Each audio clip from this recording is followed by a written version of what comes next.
Okay, let's start. Hi, one more time. Hello, this is lecture number 5 out of 8 lectures where we discuss how open source development can be done more effectively and how these practices can be used in not open source development, in proprietary projects where you will do programming for certain companies, not for the community outside of these companies. I believe that open source development is actually setting the standards for software engineering in general, and if you learn how to do the development, how to be in the community of open source projects, then you will be way better programmer in the proprietary domain where you will do proprietary projects. We discussed already how to communicate in open source discussions, in the tickets and the issues which exist in GitHub, for example. And we also discussed how to report bugs, how to express your disagreement with what's happening in the repository. We discussed how to contribute changes, how to make changes when you have something to say, when you have something to correct in the existing code, or maybe to improve as a new feature. And we discussed how you review what people submit to you in the repository, expecting you to give some opinion about that code and then either merge it or reject it. These are the basic practices which you definitely need to understand how to perform when you deal with the project. Today we discuss how to set some sort of a control on a repository in order to make sure that people obey certain standards and they follow certain procedure and they respect certain discipline. And this is extremely important in open source environment because you deal with the random people there. You deal with a very chaotic team of programmers. They're coming from everywhere. In proprietary projects, you will have more stable teams, definitely. And still, you will need to enforce certain discipline there. You still will need to guarantee that people understand what is expected from them without sending the pull request first and then getting the negative feedback from an architect or a code reviewer. Of course, the most effective and the most straightforward way to enforce the discipline is through code reviews. They send you the code, you reject the code, they understand what you mean, they go back to their laptops, they do their homework, they improve the branches, they send the update to you again, you again explain to them what was wrong, and then a few more iterations and you're done. However, this is time consuming, both for them and for you, especially when you deal with large projects where you have many contributors, many people who come to you with the changes. You simply won't have time to do that. Or you will have it, you will do it with a low quality. You will spend some time on the first pull request, on the second pull request, on the first dozen of pull requests. You will have energy and you will have time to explain to them what is expected, to enforce certain quality standards, to make sure they follow certain rules and protocols while they work with you. But after 10 pull requests, you will get exhausted. You will have no energy for that. And you will either accept whatever is happening there, or you will delay those pull requests for longer and longer, which is also not very good for the contributors, because as we discussed before, what matters for them most of all is the time. They want their changes to be merged as soon as possible. And your job as an architect of a project is to ensure that their changes, if they are good, get into the repository fast. Like we discussed, I believe, on the previous lecture, the average time is what counts. The average time of the pull request between it was created until it was merged. The longer this distance, the the worse is your management, the worse architect you are, the more trouble you create to those poor contributors, because you don't merge their code as soon as they expect. So we fight for faster merge. That's the primary objective in open source and in general in software development. The faster they merge, the better will be the outcome. And of course, we want those merges to happen without any sacrifices, without any losses in the area of quality. Of course, we can merge whatever is coming, as long as we don't care about what's going to be as an output of our repository. But if we care, if we do want our repository to be of certain quality, then we have to reject, we have to fight back, we have to defend our repository against contributors, against the programmers, in a good way, in a bad way, in a good way. It doesn't matter how you perceive that. What matters is that you definitely need to be defensive, and in order to be defensive, you need to set guidelines. This is what this lecture is about setting guidelines, about helping these people understand what you expect, even before they start making changes to your repository, even before they start thinking about contributing to your code base. You set guidelines. And I will give you, as before, a number of suggestions which will help you to set those guidelines conveniently, faster, with the best outcome, in my personal opinion. So let's start with the first one, which is about the licensing. So any open source repository is supposed to do you see my screen? Sorry. Let me check. I believe you should see it, right? Yeah, there you go. So we start with the licensing. So any repository must have certain license. And the best way to do it is to create a license.txt file right in your root directory of your repository. There are many repositories who don't do that. And I believe they miss a lot, because it's important. It's important to tell your users and your contributors at the same time what this code base is expected to be, how it is expected to be shared. Because when we contribute to open source, we want our code to be shared. This is why I do open source. This is why you do open source, because you want to give something to people who will use your code without even knowing who you are. But of course, respecting your work and saying thank you to you somehow from a long distance, maybe not even physically, and you will not know that this happens, but they will.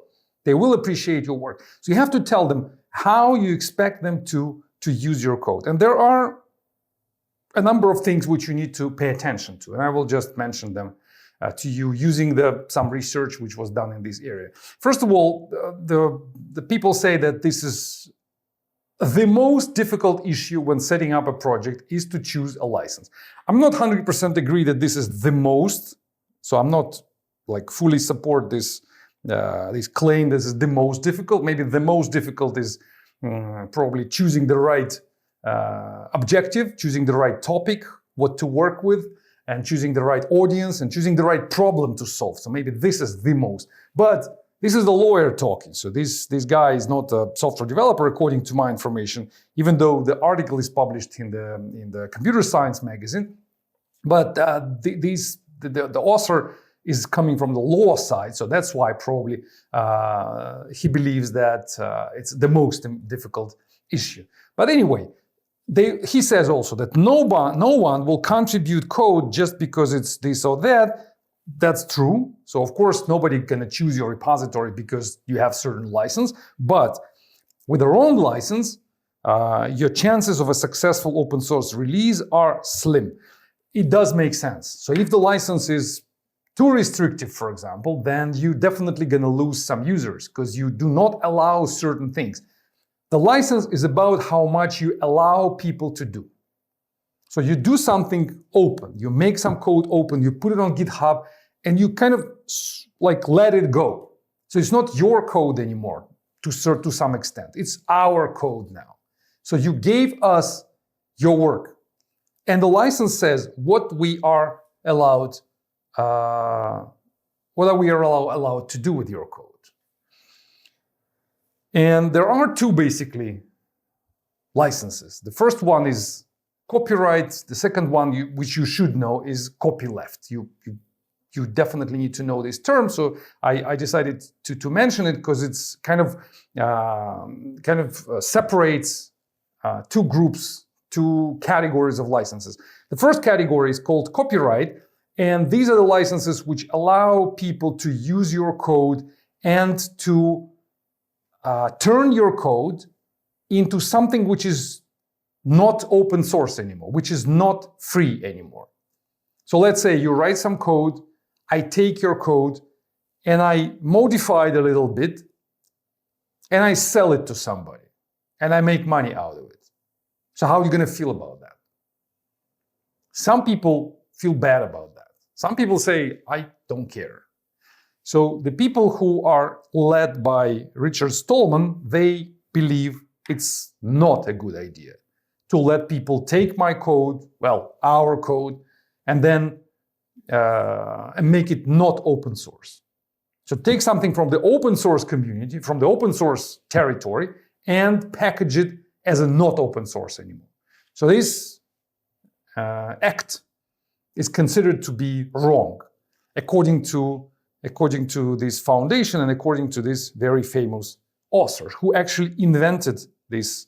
He didn't invent the name, but he invented the whole philosophy that what's in open source must stay inside open source, which we may agree with. It's up to you what you think. But think about your customers. Think about people who come to use your product. If you tell them that they're not allowed to do that, they're not allowed to take your code and make money with this code, then probably you're going to lose certain audience. And we're not talking only about the case where they take your code, exactly your code, then package it some certain way and then sell it.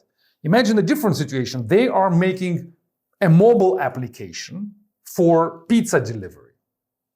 Pretty innocent business, right? They just make a mobile app to help people deliver pizza. And in order to make this app, they need certain algorithm or a certain protocol, a certain library for strings manipulations. So they just need to concatenate two strings in some programming language and that's it.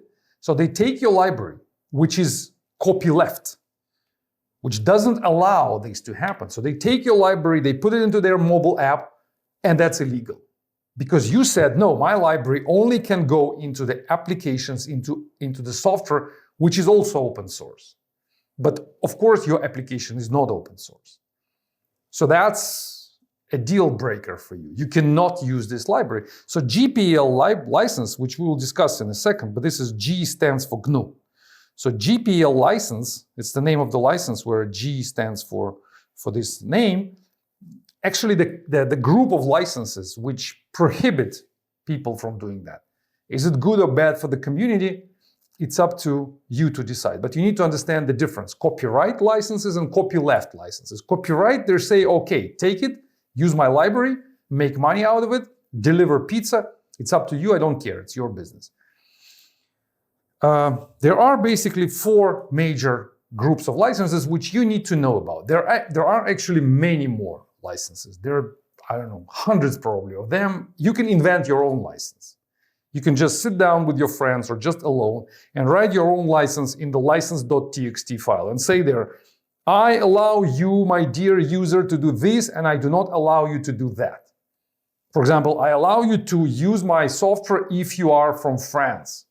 But if you are from Germany or from Philippines, then no, I don't allow you to use it. That's really weird license, but it may exist.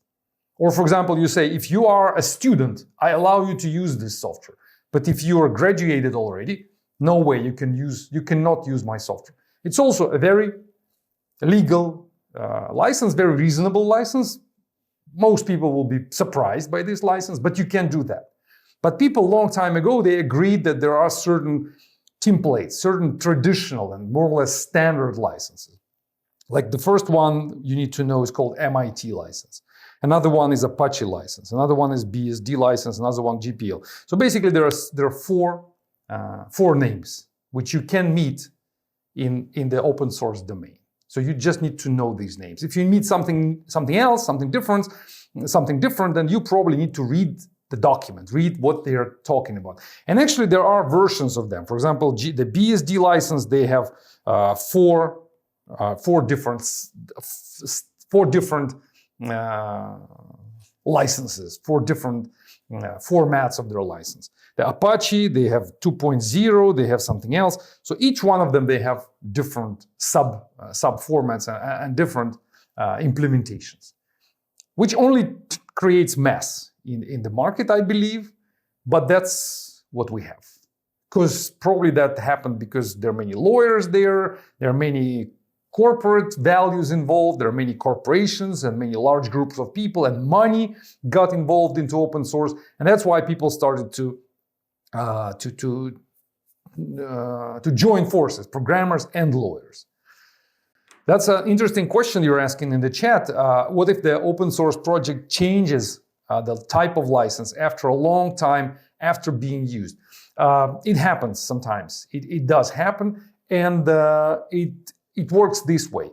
When you have your software and you release your software, and I take your software, when I take it together with this file, license.txt. I took it together with the file, and also, ideally, every file in your code base must include a header with the license embedded into the code. If you have Python code, Python source code file, then at the top must stay the license header, which repeats what is being said in the license.txt, ideally. So I took your code the way I took it, and the license is over there.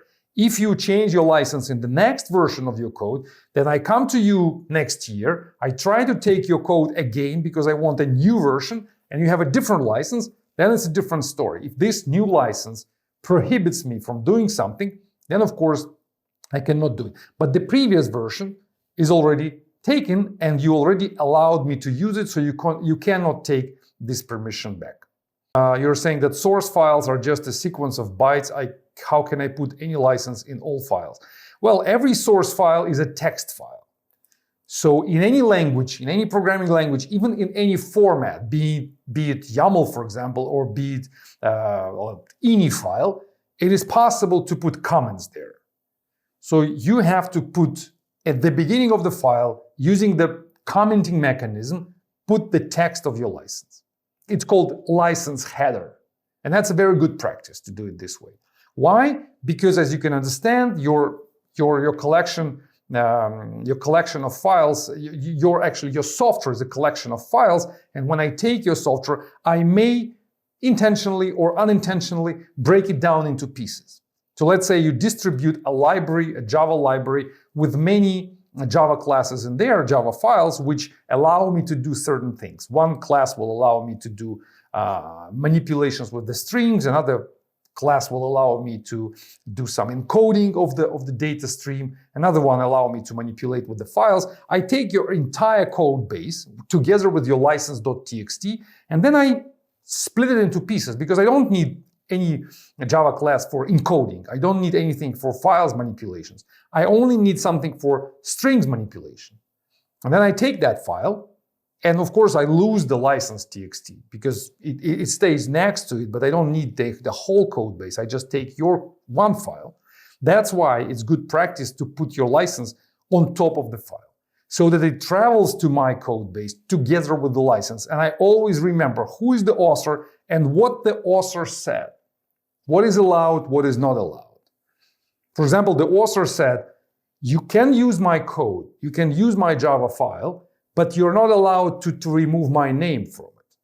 So it's mandatory that my name stays always there, that all the people who will use that file will always remember who was the author of it, who created it originally. Because I'm super, for example, proud of my work, and I really want to be known for ages. So that's my requirement. You don't like this? Don't take my file.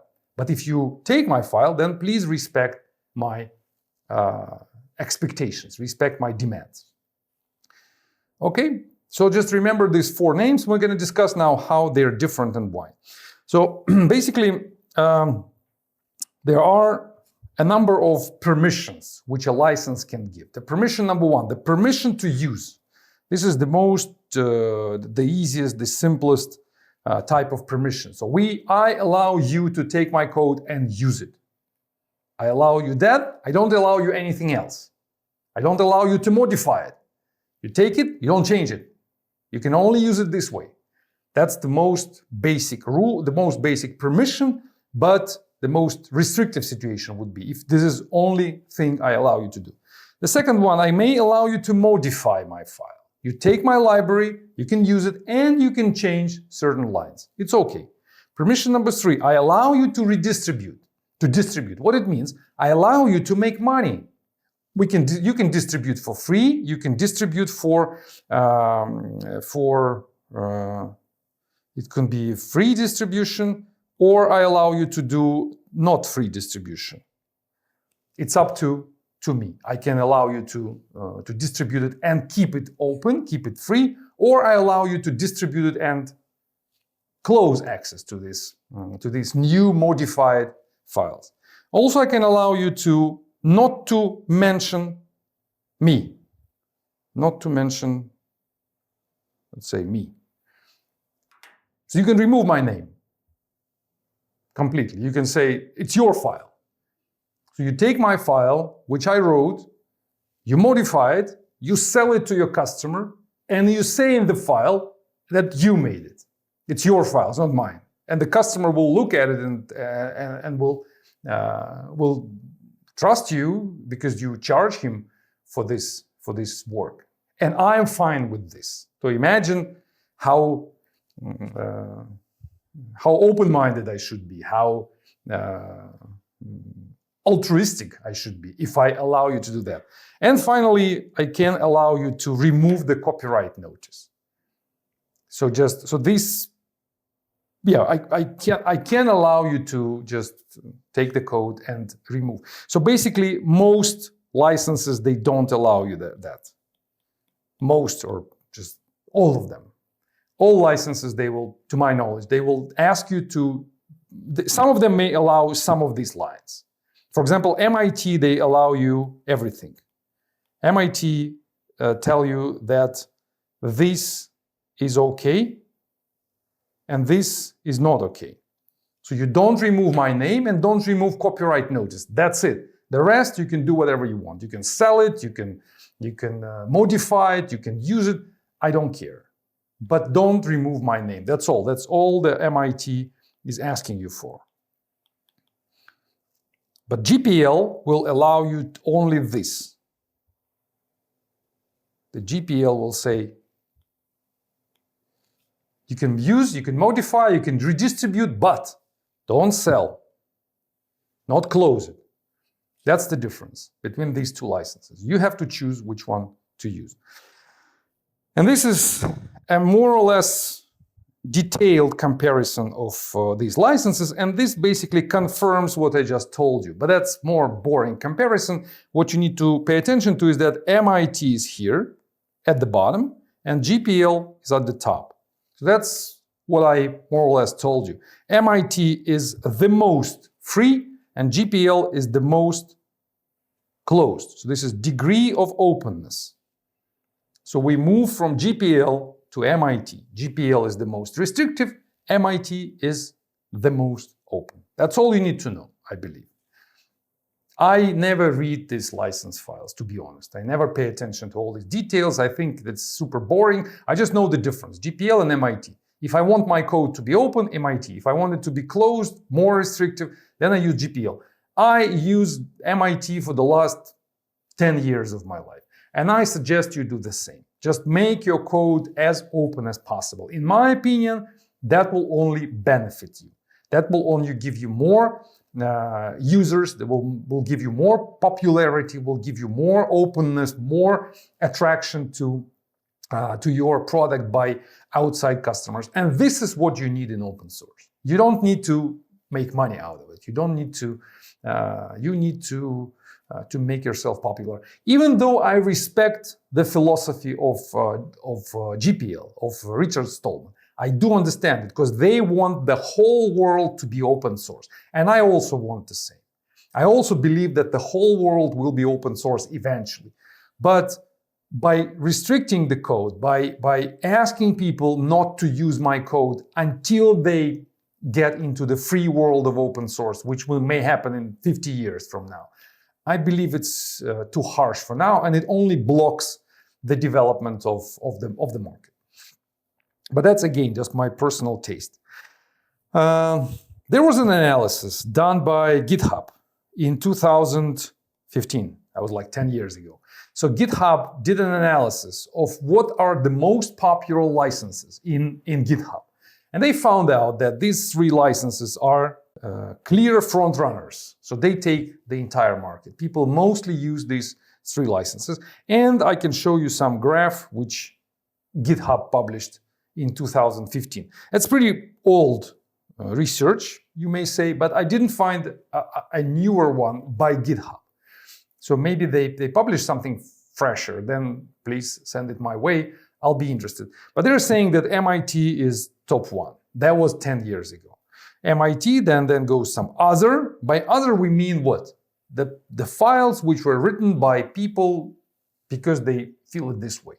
Just like I gave you an example when you can write a license which says this software is only for students. If you're not a student, you're not allowed to use it.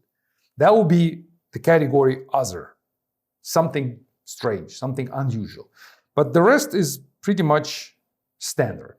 The GitHub robot, which was building these statistics, it was able to understand by looking at the text files of the license which category they belong to.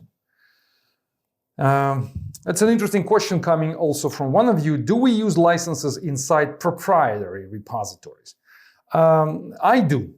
I do that when I create proprietary repository. I still make a license, and you can find a license on the internet which is about proprietary code.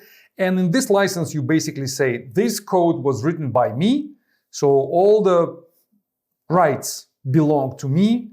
You're not allowed to use it, to take it, to read it. If you accidentally found this code somewhere, please inform me where did you find it, and that's it. Something like that, which is usually what people do. But keeping your code without a license and having your source code file like a Python script without the header on the top, it's just unprofessional. Because you're basically sending no message to the reader. You're just not telling me what do you expect me to do with this file. Should I respect your rights, or should I ignore it and just take it as a random file with no authorship? So it's unprofessional. It's just strange. You look like an immature programmer if you don't put the license on top of every file you write. Just make it as a habit. Make it as a best practice for you. Every file goes with a header, of course. Check my repositories. I try to do it everywhere. We will talk about this at the end of this lecture, that there are even mechanisms to check in GitHub automatically that every file you have actually starts with a license. That's a good practice, no matter private or open repository. When you write code now in a private repository, you don't know when you will open this repository. Accidentally maybe, or intentionally, you may open source. You may open source a certain part of this repository eventually. And when it happens, you will have to go through all the licenses and check what's there and replace them with the open license. And if you take open source repository and sometimes you decide to make it proprietary, then you also change the license in every file. It shouldn't be difficult. So that's it about the licenses. That's all you need to know. I don't think it's difficult to understand. Just remember that you do need a license and you do use MIT. That's my recommendation, my personal recommendation. Next one. make a README file in your repository and make sure it is attractive, it is good looking, it is self-explanatory, so it does explain itself. And many people don't do that. Many people even don't have README file in their repositories. They just have the source code and they don't pay attention to the README, which makes their code completely useless. Because if I'm your user, potential user, and open source is all about potential users, it's all about people who you don't know. If you know all the people who contribute to your repository, then this is not open source.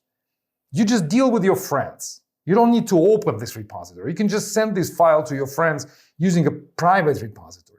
Open source is about dealing with people who you don't know. And when these people come to you, they don't know your repository, they don't know you, they don't know what it's for, they don't know your intention, they have no idea what's going on. Your job is to explain to them. Your job is to pitch them like we pitch investors. So you pitch them, you give them the idea, you present them the idea, expecting them to fall in love with the idea. If they don't fall in love, you lose them. They just go to another repository. You know how many repositories we have on GitHub? Millions. And of course, I don't have time to stay with your repositories for more than 10 seconds. If I don't understand from your README file what it's about, why it's important for me, why I should continue reading your file. So imagine this README is very important and very challenging task to accomplish, to write such a file. And even if it's your student work, if it's your coursework or diploma work, something which you believe you will throw away in some time, practice. Try to make README file beautiful. Try to make it interesting for the reader who you don't know.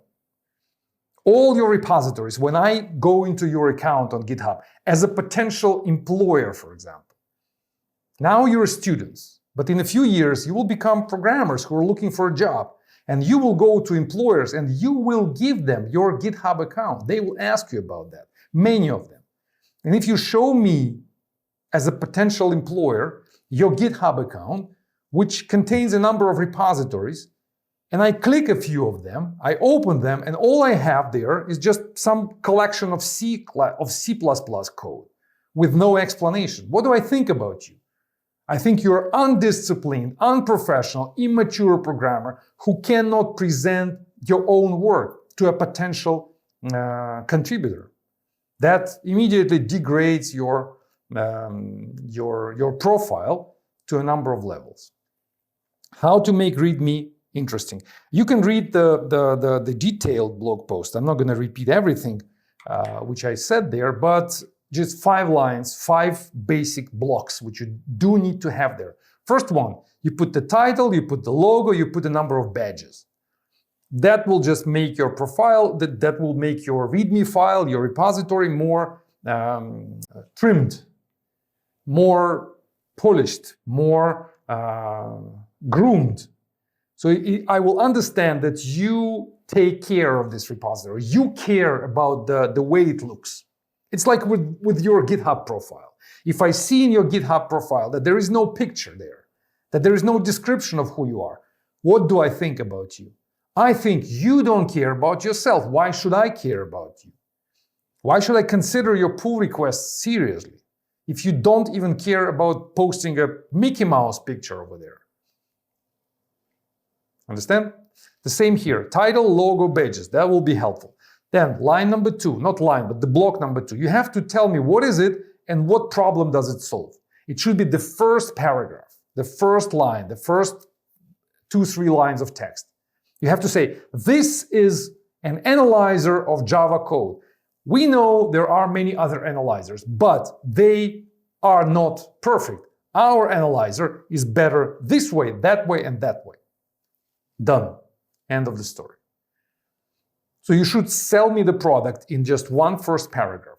Sell me how. Say what is it, and then what problem does it solve. Focus on the problem. Tell me about what's wrong with the world, and then how you solve it. If you don't tell me what is wrong now, I'm not going to buy it. It doesn't look right. It looks like you're inventing something which was already invented. I'm not interested in that. Say, we know that something is wrong with this and these products. Our product is better. Even if you do diploma work, you also say, this is my diploma work.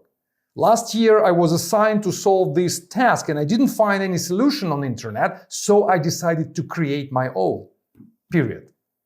That's clear. What is it? It's diploma work. What was the problem?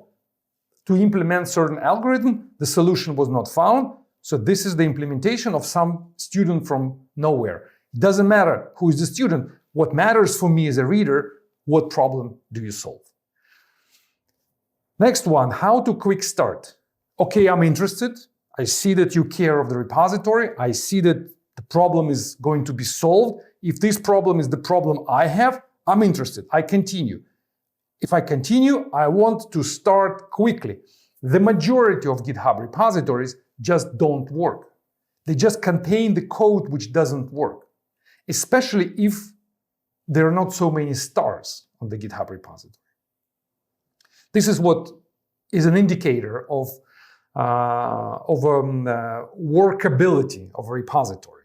If there are many stars there, it means that the community already checked how the code works and they gave a star. So if I see at least 100 stars, I trust the repository. I understand that I can try to use it. If I see 2 stars, I understand that my chances are extremely low. Most probably the code there is broken. So you have to give me a quick start. You have to say, do this, do that, and that's how you get the result. So give me the very quick, simple set of instructions so that I get to the final result. Don't explain me all the details. Don't tell me how complex use cases your software can solve. This is not important for me now. What's important is to make sure that a very simple example, a very simple use case actually works. So your software is actually can start. You have to prove it to me in the block number 3. And you can prove it only with a very short set of instructions. Again, if it's your diploma work, if it's your coursework, you still give me the quick start. You say you download my repository, then you compile it this way, then you run it this way, then you are supposed to get this result as an end. Okay, now I'm interested. I know that I can follow these steps, and I will, most probably. I will check out I will clone your repository maybe, or I will follow the steps which you described, and I will get to the final bottom line. If I do that, if it works, then I will start thinking about something more complex, and that's something which you can put in there, like a block number 6. In the block number 6, you can explain more details, like what if you have a more complex use case? What if you need to do something additional? What blah, blah, blah. All this goes at the body of the document. But that will go after quick start. These 2 sections are very important. Section how to contribute. You need contributors, right? You need people who will contribute to your repository, who will write code, who will send pull requests. Tell them how to do it. Don't expect them to find out. Don't expect them to understand how to compile your C++ files. They don't know, they don't care, they don't want to know.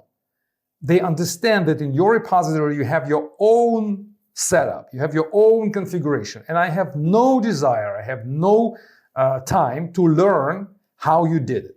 I just need instructions. Just run this package manager, run this builder, and then you will get this result. If you get this result, then make changes in these files and then send us a pull request. So this quick how to contribute section is very important. If you don't have it, I can only forgive you if you have 10,000 stars. In this case, I will just understand that many people somehow figure it out. So I will know, okay, maybe these guys, they have a de facto standard in their repository. So they just define the way how we should contribute to these repositories. So if I don't know how to do it, then it's my fault.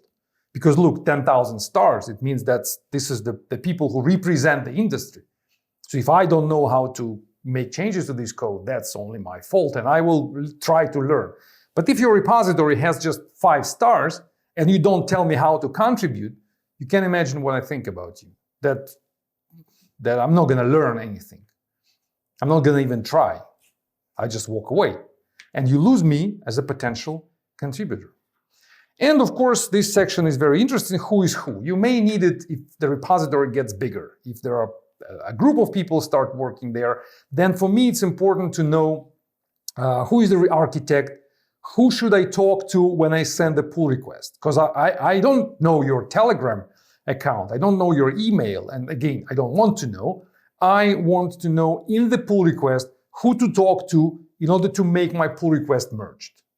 And this information will be helpful if you write it down, because it may not be clear. It may not always be clear who is the team here. So who should I expect to get help from? All right. That's enough about README files. Now I hope you have some overall impression. Look at the study. Quite recent. They analyzed many README files, and they say that people usually say what and how very frequently. What? I told you about this. What is your first block? Is what problem do you solve? What is it? And how? This is quick start. So tell me how to use it. So this is what people do. But people don't do the purpose and the status. These are two interesting things. I didn't mention it to you before, but that will be helpful if you do that. The purpose kind of overlaps with the what. So the purpose is the problem. I told you about this. So you need to explain the problem. This is the purpose. You tell me what's the purpose? What are you doing it for? You're solving some problem. What is the problem? And status is interesting to show when your repository is either in active development or it's already a stable version or it's in a maintenance mode. It's good to mention that. Sometimes the repositories are very fresh, some libraries, and they change their interfaces every day. In this case, you better say it in the README file. Say that please don't expect our library to be in the same shape in a few months, because we change every day, because we actively develop, so don't rely on us too much. Or you can say that it's a stable product already. We finished the development a few months ago, and we don't plan to continue, so feel free to use what you see. That would be good to mention. That's it about README file. It's extremely important. If you don't have it, you're just a student for now. But you do want to grow, right? So the way to grow in open source is by looking better. In open source, the format matters a lot. Sometimes way more than the essence, than the content. I've seen many repositories with very interesting code inside, but because they're not organized well, people just don't pay attention to them, and they don't get attraction, they don't get users, they don't get committers, and they just don't survive. So you need to present your work, even if it's just a few files which do something simple. You still need to make it understandable by your customers and the people who will try to help you. Okay, recommendation number 3, we're getting into more and more stricter guidelines. It's all about guidelines, remember. So you're setting the discipline, setting the protocol of work in your repository in order to help people. First, we discussed the license. You tell them what you believe is allowed, what you believe is not allowed. When you give them README file, you tell them how to contribute. You tell them what it's for, how to use it, how to contribute, so that they don't ask these questions in pull request, so that they don't send you the pull requests which are completely against your expectations. They will read, well, hopefully, they will read the README file and they will send the code in the way you expect them to send. Recommendation number 3, make sure your branch, your master branch is read-only. In GitHub, you can even technically protect your branch. You can even make it technically impossible to commit, to push changes to your master branch. If it's your personal repository, it's not a problem because it's by default not allowed. So nobody is allowed to push any changes to the master branch. They will have to fork your repository and then make the branch over there and then send a pull request. This is how it works. But if it's a repository with more people who have access to the repository, they have write access usually, then master branch becomes really vulnerable and very under threat of being compromised. You don't want that to happen. You want to be the only person, or you or the architect in the project, or ideally it should be the robot, some mechanism of integrating your code. We will discuss it in details in the next lecture. But for now, just remember that the more protective you are about your master branch or main branch, people call it differently these days, the better for the health of your repository. So you don't consider contributors as friends, consider them as enemies, no matter how it sounds.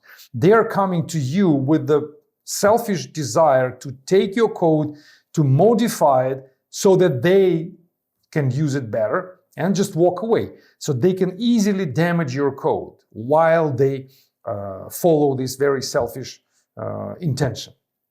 Your job is to defend them. Your job is to take their energy, which is coming together with them, and let it go into a constructive way of improving the repository. If you just let this energy hit the master branch, 10 pull requests and you're done. You will have the code which nobody will be able to maintain, including yourself. And you will not be able to find these people.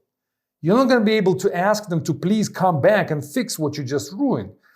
They will not. They already took your code, they made some changes, you released the new version, they took that new version and they just walked away. They're happy. But I'm not saying you should reject all the pull requests. That will be also a wrong strategy. You should accept, but you should not allow them to go directly to master branch. Let them create pull requests. Even the people who are in your team, even them are potential enemies, potential destroyers of your product. And you have to go through pull requests all the time. Pull requests, we will discuss how to control pull request quality and then merge them only when you see that all automated checks are happy about these pull requests, about these changes. So that's an absolutely mandatory rule which you can enforce inside GitHub. There's a feature in GitHub which you can use, which will let you make master branch read-only. Next recommendation about code of conduct. Code of conduct is something that you put in your repository, like a file, where you explain how you expect people to behave. GitHub is asking us to do that.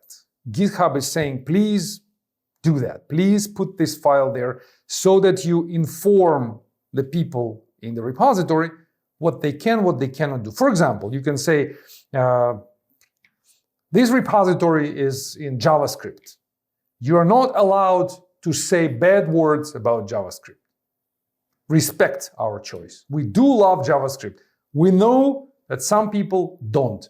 But when you come to our repository, in our pull requests, in our issues, you don't say bad things about JavaScript. Just don't. This is the rule. And you may say a number of rules like that. Or you can say, you don't use vulgar and offensive language while you talk to us. If you do use that kind of language, then we do something about it. And what you do, you also describe in this code of conduct. So it's basically like a law, which is local for you, which is defined by you, which is defined by your team. And it kind of regulates your work. They say we need it. Some people say we don't. That's why I say not. I believe we don't. So I'm I'm together with these people who believe it's not necessary. And I will show you now the opinion of both sides. Some people say we do need that. Some people say it's only waste of time, or even may cause problems instead of helping the team. But first, let's see what people say in these codes of conducts, which you may also need to establish even in proprietary repository too. Because if you have a team with, let's say, 20 people in some company, and you have a repository and all the people, they communicate electronically, not only talk to each other in the office, they talk in tickets, they talk in pull requests. They may make some mistakes. They may violate certain rules. And you don't want this to happen. You want them to be respected.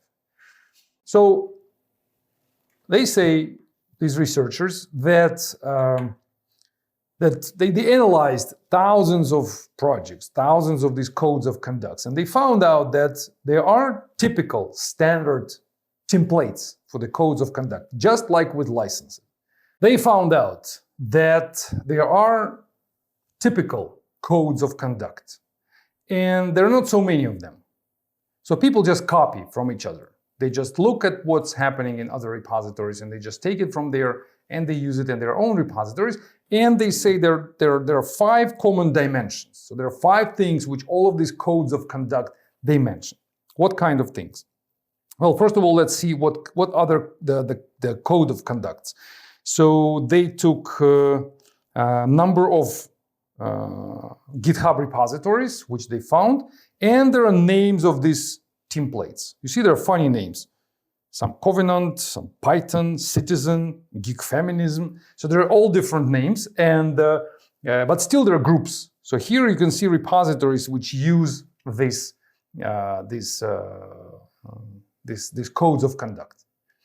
You as well can do the same. You can just go to one of these repositories, find the code of conduct which looks most relevant to your expectations, and just put it there. In general, they're all about the same, in my opinion. They're all saying the same. Just be nice. Just behave in a good way.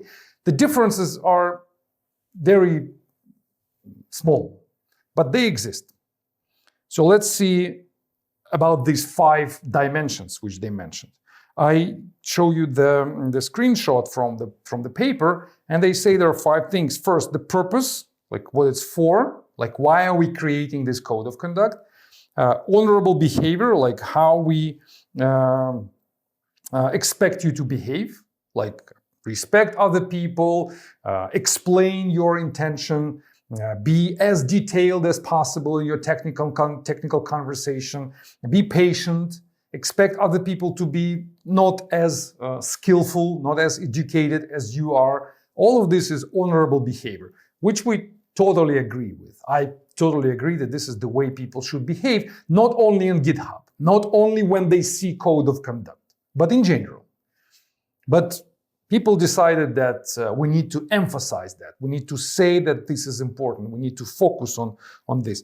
And look, this is the quote from the paper. So they're saying, for example, this is the name of the code of conduct, and they explicitly mention that kind of language, imagery, trolling, this one, publishing of private information of others as unexpected behavior. So don't do that, they say. It's hard to imagine for me a person who would believe that this is an acceptable behavior. I don't know why we need code of conducts for that. But another code of conduct, Django, adds discriminatory jokes, for example. So this is not allowed, but Django thinks that in this code of conduct, violent threats are okay. So now we need to extend this list with the violent threats. So these guys are saying basically violent threats are fine. You can just threat me with finding me and killing me. That's perfectly fine, as long as you don't insult me. So do it respectfully. But Django says no, do it respectfully and don't tell your code reviewer that you're going to kill him. It's not allowed. And if you say that, we're going to show you the code of conduct, and you will have to, and we will have to do something with you. What exactly? So here is the unacceptable behavior. So we mentioned what is good, then we mentioned what is bad. And then the enforcement. So we basically explain what are the mechanisms for punishing. So what we're going to do with you. So if I say to the code reviewer that I'm going to kill him if he doesn't merge my pull request, then somebody will jump in and say, uh-oh, you just violated the code of conduct. What we're going to do with you, we will kill you, or we're going to, I don't know, ban you from being in our repository, or we're going to reject your pull request, even though there is a good code in there. I'm making jokes about that because, in my opinion, all of this is kind of mimicking or mocking the normal practice, the normal standards of normal educated and socialized people. So people, by definition, they should be like that.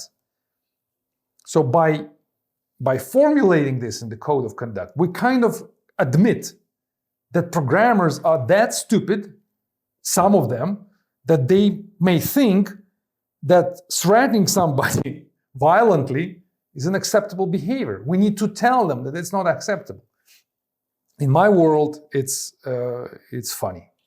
And of course, the scope. So we're mentioning here that you're allowed to, you're not allowed to promise our code reviewers that you're going to kill them online, and you're not allowed to make phone calls to their homes, and you're not allowed to meet them in the corridor, in the office, and do that there. So the scope means what this code of conduct covers, what's the territory of coverage. This is the world we live in, and if you believe this is a right strategy, then do it. GitHub will ask you to do that. GitHub will encourage you to design such a code of conduct. We have, in our repository, in a few of them, we do have these documents, and we put them there because GitHub recommended us to do that. Here I see your comment, you're saying that maybe Django community is dangerous. Maybe, that's a good joke as well. Yeah, maybe the Django community knows something about their members that we don't know, and that's why they need to step in and enforce some extra control and say, no discriminatory jokes and no threats. Exactly what is discriminatory joke? That's difficult to explain. What exactly is violent threat? What is the violence? What if I say in the pull request something like, if you don't merge my pull request, I'm going to be very angry and I'm not going to send any more pull requests. Is it a violent threat or it's not? Who's going to be the judge? How it's going to be decided? Of course, it's not going to be a court of law. There will be no formal prosecution. There will be some guy or maybe a group of guys who will just decide what to do. So what's the point of writing it down? So that you can then tell me that you violated, that you broke certain line in the law, and that's why we kick you out. You're just gonna kick me out. We know that. You're just gonna kick me out because you feel that way, because you just don't like me, because what I just said. So it's very subjective. I'm just telling you my opinion, personal opinion, even though the community in general do believe in these codes of conduct. And let me show you this Django code of conduct. So they are saying here, look, this is the quote from them. I found it on the internet. They're saying that we welcome and support people of all backgrounds. You see, all backgrounds. And then they say that no matter what is your, race, ethnicity, culture, national color, everything, we don't care who you are, including your political belief, including your religion. Well, try it out and go to Django community and tell them publicly in your public GitHub account that you do support one country in a military conflict against another country, and see what happens. So definitely they're not going to follow this code of conduct. They will just kick you out. So it's subjective. There is no law, there is no court of law. It's just people who will eventually decide who they like or who they don't like. And if they don't like you because of your political belief, because you believe, for example, that, like I said, one country is better and another country is worse, and you are for capitalism or socialism, and because of that you support, for example, some military aggression, something political, then of course they're going to kick you out. And you will have no ability to prove that you're right. You will not be able to say, hey, in the code of conduct, you just said that it's okay to have a political view and support Hitler because I love him, because I support him, something like that. It's a political view, right? So you believe that they will just kick you out. That's it. So my point is that it's a territory of subjectivity, and we must be aware of that. Let me show you one more thing about this, one more study about this subject. They say now the people who believe that it's something that doesn't help. So they say that even though it's considered to be a best practice to attract newcomers, we have no evidence, empirical evidence to support that. So we don't know. The belief is that we need to make this code of conduct documents because they will help newcomers to feel safer. So they will read the document and they will say, oh wow, that's a safe place, because they allow, like I just read you, they allow all the people, they allow all the beliefs and whatever. So I'm going to join this community, because I'm not going to join that one because they don't have code of conduct. So that means they're gonna make violent threats to me, right? It's obvious. But here, no, the violent threats are prohibited. So I'm safe here. Of course, it doesn't work. Second one,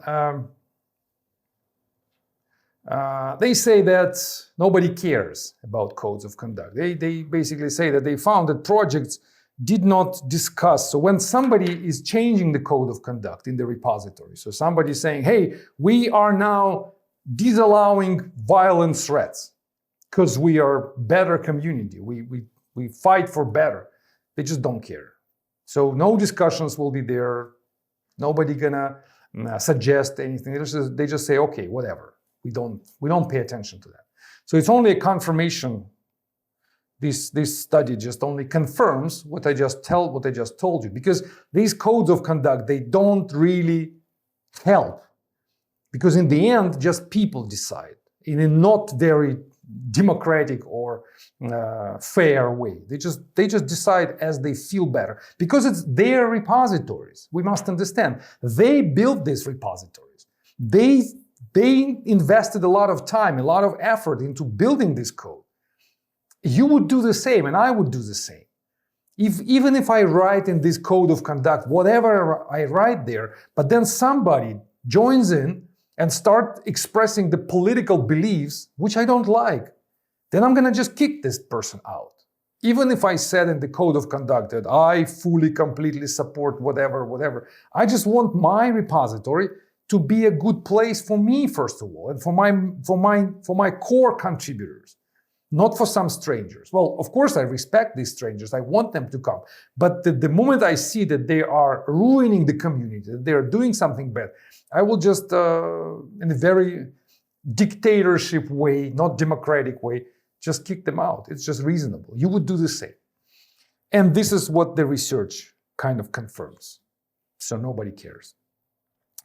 And one more research, and then we move to something else. They're saying that they found multiple significant relationships between value-related discussions and turnover. That's an interesting quote, which is hard to understand, hard to interpret, but the way I interpret it is that they see that where people discuss things like code of conduct, like what's important for us, what are the values here in the repository. We respect freedom, we respect people, free contribution, we respect political and any other beliefs, whatever they are. People just quit. They just don't like to listen to that. But as soon as you start talking about power, about the power of, like I said, the power of reason, the power of common sense, the social power, whatever it means, where you just say, hey, behave well here. Forget the code of conduct. Just act normally, guys. Just stop arguing. Just behave. Then people just see that there is certain power there, not the paper, but there are people who have certain strategy, and these people are able to express their willingness to control the situation. So people stay. The contributors, they stay. That's how I interpret this article of actually last year. They analyzed what's going on when certain discussions start to show up in GitHub. People talk about this or people talk about that, and then the more they talk about that, the contributors, they just walk away. The more they talk about this, they start coming in. Okay, enough about code of conduct. I think I said enough for you to be super concerned, I think, about open source. And my final point, which is about GitHub account checks. So you, of course, can establish the code of conduct, the principles of contribution, the license, the everything. But all of this is your manual and very subjective mechanisms, which somebody has to enforce. So there has to be you who, for example, controls what people talk about and they don't threat each other. Or you need to control how they make pull requests and how they make commits there and how they explain what's coming in these pull requests. Or you have to control that they, for example, put these licenses on top of their files so that every file has a license there and we know who created these files. You have to control it manually. That's from the past. In the future and in the now, in the current situation, we use GitHub action checks.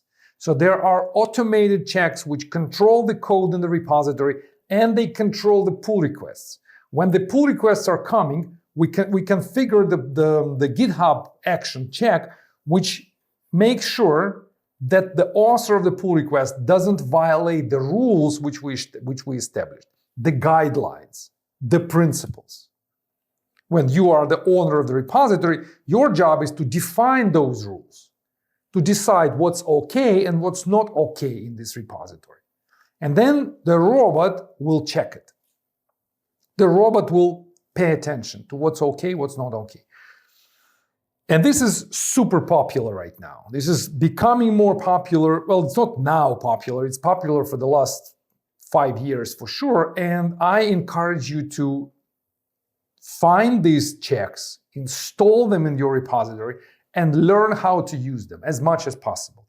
Many different checks. The more checks you have, the more robust, the more advanced is the control instrument inside the repository, the more confidence you will have that the repository is not broken, is not turned into mess, and the more stability you will demonstrate to your contributors, and then in the end, you're going to have more contributors.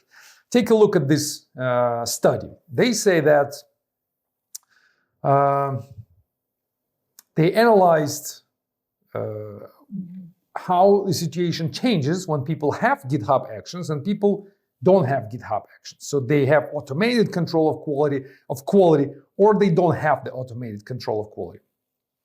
If they have, what happens is that more pull requests are being rejected. More rejected. So you install these checks, you configure the automated control of your quality, and then requests get rejected. Why? Because you show to your contributors automatically the mistakes they make. And that's good, I believe. Even though it looks wrong, it looks like more rejected. Why do we want more things to be rejected? But this is how you achieve quality. By rejecting more, you increase the quality. That's the philosophy. Quality is the result of rejection. Quality is a result of a conflict between good and bad. You have to constantly enforce this conflict. If you don't have the conflict, if you accept whatever is coming, if you have a low rate of rejection, then you don't have quality. You have something else. Maybe you have happy contributors for some time until they see how your repository is becoming a mess. But in the beginning, they will be super happy. They send whatever they send, you merge it, they like it, they walk away. But then tomorrow they come back and they see that somebody else also merged some garbage there, and the repository becomes less and less attractive. And then eventually they walk away. So that's an effect of GitHub Actions, which you must understand. The more you will install, the more difficult it will be for your contributors to work with you. And it means the quality will be higher and potential amount of contributors will grow. The amount of unlucky contributors will be also larger and larger. So it will be not 10 people like before. It's going to become 100 people. But from 10 people, you were accepting pull requests of 5 of them. And then the amount of contributors grows to 100, but then you accept pull requests only from 30 of them. Not 50, but 30. So the percentage of successful committers, successful contributors goes down, but the amount of them grows. That's the trajectory. That's the trend which you should expect in your repository if you expect it to be successful. Another interesting analysis, which was done very recently, they're saying that the workflows, the GitHub checks, they're used in more popular GitHub projects. So there's a correlation. It doesn't mean that you will become more popular if you use GitHub workflows, but there is a connection. The popularity and the fact that they use the actions. Look at this. Interesting, just an interesting table, interesting comparison. They are showing different programming languages, and they show how many of them use GitHub Actions. And you see that, for example, for TypeScript, TypeScript is the most active language where GitHub actions are used. And the language where we have the lowest character, the lowest number is, I believe, this one, the shell script. That's reasonable, I think, because they're shell scripts. Who cares about their quality, right? They're just scripts. And TypeScript, maybe it's very important for their programmers. It's just funny table. I don't see any conclusion we can draw from that. It's just for fun. But this one is not for fun. This one is interesting. Look at this. Pull requests. This is the average numbers. So they compared many repositories with GitHub Actions and without. So people either use automated control of quality or they don't. Look, pull requests. So we have 3 times more pull requests in the repositories with GitHub Actions. The amount is bigger, rejection rate is also bigger, just like we discussed with the previous research.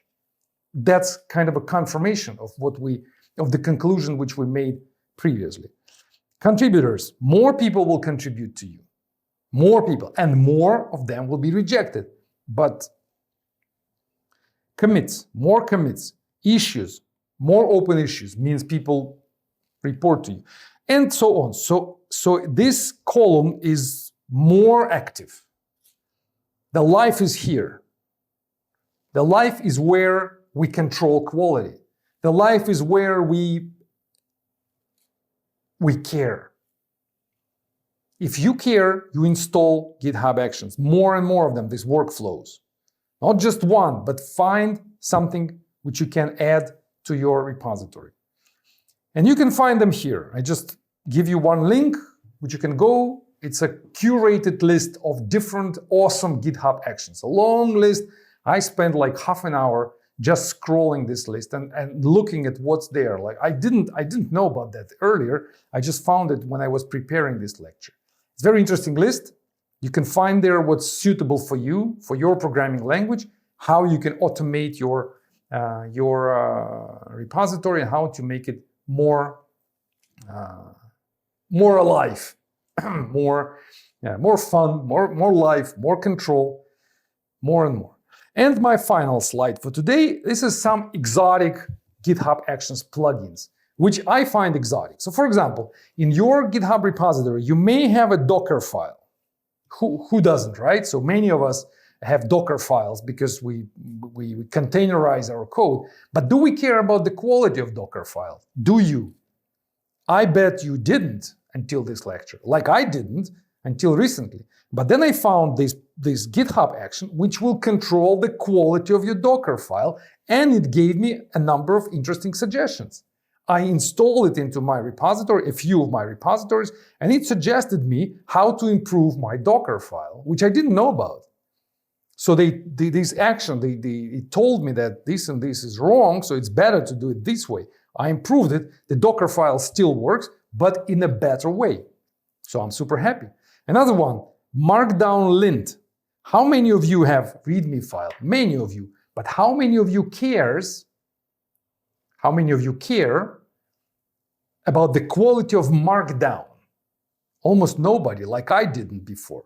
But then I found this plugin, and actually it goes through the README file and it suggests how and where it can be done better. It can be improved so that the formatting looks better and there is some control now.